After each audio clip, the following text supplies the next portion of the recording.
ہوگا۔ خدا را لعلکم تتقون، تاکہ تم بچ جاؤ گناہوں سے۔ ان میں سے صرف ایک گناہ کا میں آج ذکر کروں گا، غیبت۔ یہ علماء بھی کر رہے ہیں، اللہ معاف کرے، جو رات کو تراویح پڑھاتے ہیں ان سے بھی ہو جاتی ہے، بڑے بڑے خطیبوں سے ہو جاتی ہے، معذرت کے ساتھ نوجوان بیٹھے ہو آپ سے ہو جاتی ہے، میری ماں بہنوں سے غیبت ہو جاتی ہے، چلتے پھرتے ہو جاتی ہے، اور یہ آگ کی مانند ہے، آگ کی مانند۔ کپڑے پڑے ہیں، کاغذات پڑے ہیں، لکڑ پڑی ہے، لیکن اگر آگ لگ جائے تو سب کو نیست و نابود کر دیتی ہے۔ خدا را اس رمضان میں ٹریننگ کرتے ہیں، انشاءاللہ پوری کوشش کریں گے، کہو انشاءاللہ۔ غیبت سے بچنا ہے، اس گناہ سے مقابلہ کر لو، شاید فلاں ایسے فلاں ایسے، اگر اس کو ہم اچھا کہیں گے اچھا بن جائے گا، برا کہیں گے برا۔ پوری زندگی غیبتوں میں گزر گئی، کسی کا کیا بگڑا؟ میں نے غیبت کی، آپ نے کی، عورتوں نے کی، پوری دنیا میں ایک دوسرے کی غیبتی، تو کیا کسی کا بگاڑا ہے؟ اپنا بگاڑا ہے۔ خدا را آنسو بہاؤ دل کے ساتھ، اس گناہ کو چھوڑنا ہے۔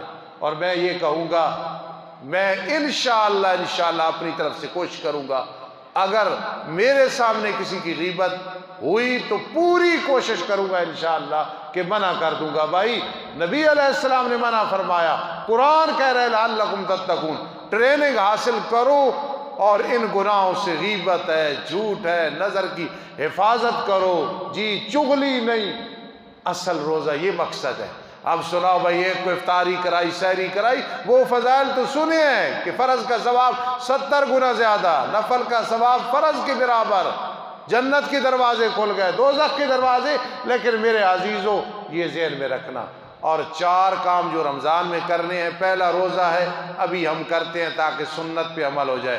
پہلا کام ہے لا الہ الا اللہ محمد رسول اللہ، سارے پڑھو لا الہ، پھر پڑھو لا الہ الا اللہ محمد الرسول اللہ۔ میرے آقا نے فرمایا ایک کام یہ ہے، اور دوسرا ہے فرمایا استغفار، سارے پڑھو استغفر اللہ ربی واتوب الیہ، استغفر اللہ ربی واتوب الیہ، استغفر اللہ ربی واتوب الیہ۔ یہ پورے رمضان میں کرنا ہے۔ اور تیسرا کام ہے جنت مانگنی، تو سارے کہو یا اللہ جنت کا مستحق بنا دے، یا اللہ جنت کا مستحق بنا دے، یا اللہ جنت کا مستحق۔ اور چوتھی چیز کیا ہے؟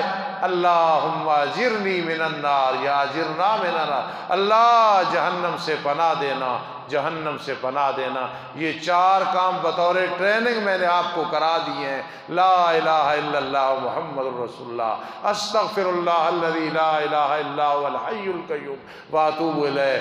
اللہ جنت کا مستحق بنا دے، اللہ دوزخ سے محفوظ کر۔ انشاءاللہ کل اگلا جو موضوع ہے اس کو چلائیں گے، اور تمام حضرات ارادہ کر لو کہ انشاءاللہ درس کا ناغہ نہیں ہوگا۔ وما علینا الا البلاغ